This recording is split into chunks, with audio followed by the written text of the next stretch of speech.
Dodos are commonly considered brainless bunting birds that were poorly adapted and doomed to die off, making their human-mediated extinction effortless and inevitable.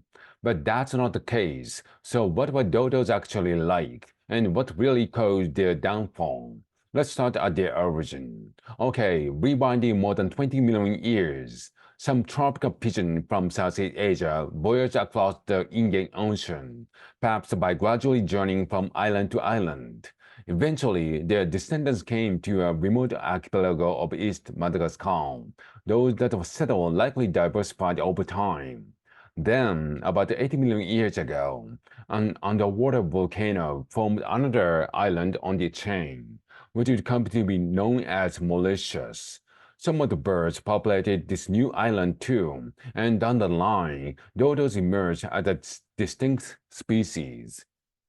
They shared Mauritius with bats, lizards, giant tortoises, and other birds. The coastal large predators were held back by about 800 kilometers of ocean, so getting murdered was basically a no-issue.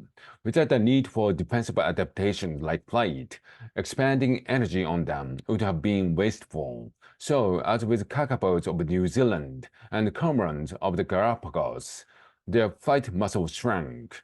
Dodos probably nested on the island for long, feasting on fruits and seeds. Breaching just under the meter tall, they were among the island's largest animals, and they were well adapted to their environment, which could fluctuate between extreme dry and wet conditions. They also survived some major disruptions. Around 4,300 years ago, a mega drought caused waves and mass mortality events on Mauritius. Fresh water grew scarce and lakes likely grew saltier and became treacherous traps. This lasted for around 150 years. However, dodos prevailed until a few millennia later, when everything changed quickly. In 1598, Dutch sailors came ashore on Mauritius, and the island soon became a welcome stopover for their trade ships. And the sailors described natural wonders, including a large number of birds twice as big as swans, and tortoises with shells huge enough to fit 10 men. Molesting animals hadn't evolved to fear being hunted by humans, so they were an easy catch. Sailors ate some dodos, but this alone didn't cause their doom. The Dutch sailors came with company. They brought macaques that were probably pets. They released goats and pigs on the island to establish food sources. And at some point, sailors also inadvertently introduced rats. It's thought that goats and pigs grazed and rooted through the forest understory, which Dodo lived in. Pigs, macaques, and rats preyed on Dodo's eggs and chicks, and all of them competed with Dodos for resources. Dodos were last seen then a century after a Dutch arrival.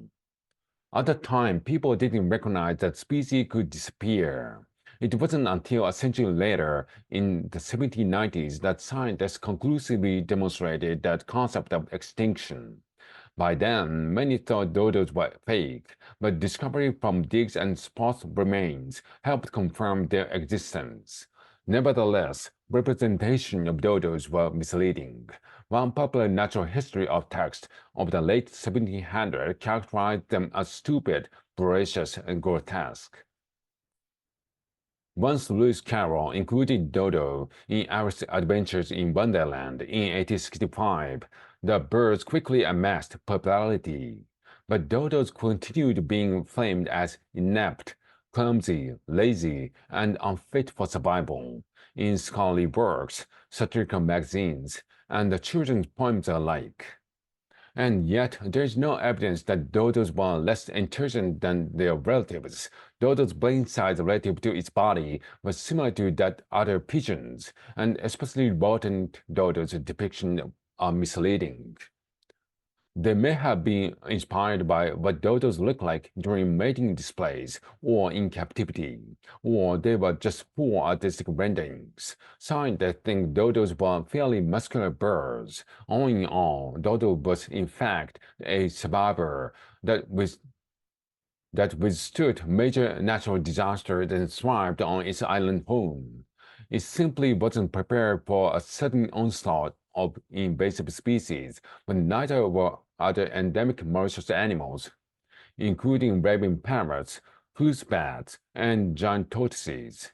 In the aftermath, perhaps it was easier to declare the dodo's extinction the result of its personal failings than to admit it was a human one.